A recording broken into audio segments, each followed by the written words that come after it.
Hi everyone, this is Dr. P. Saranya, Assistant Professor and Department of Mathematics, Trinity College for Women, Namakkal.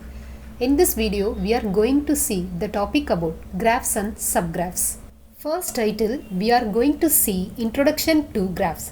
Graph theory to a wide variety of subjects which include operation research, physics, chemistry, economics, genetics, computer science, engineering and social sciences.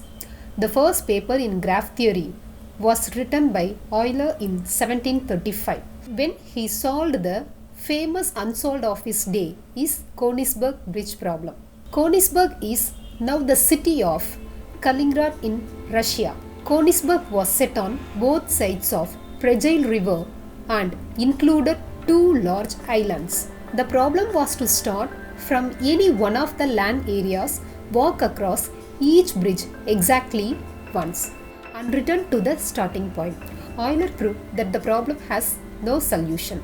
Euler abstracted the problem by replacing each land area by a point and each bridge by a line joining these points leading to a multigraph. The Königsberg bridge problem is the same as the problem of drawing the figure without lifting the pen from the paper and without tracing the line and coming back to the starting point. Definition of a graph. A graph G consists of a pair V of G, X of G, where V of G is a non-empty finite set whose elements are called points or vertices, and X of G is another set of unordered pairs of descending elements of V of G. The elements of X of G are called lines or edges of the graph. If X equal to set of U, V, which is belong to capital X, then the line X is set to join of U and V. The points U and V are set to adjacent if X which is equal to UV. We say that the points U and the line X are incident with each other. If two descending lines X and Y are incident with a common point, then they are called adjacent lines.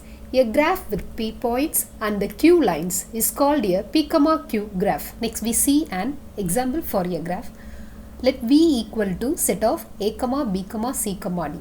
That means V which is equal to 4 elements, 4 vertices, and X which is equal to pair of A, B, A, C, A, D. That is, here we having 3 edges. So capital X which is equal to 3. By using these vertices and edges, we draw a graph A, B, C, D. Here there are 4 vertices. A is B and A to C and A to D.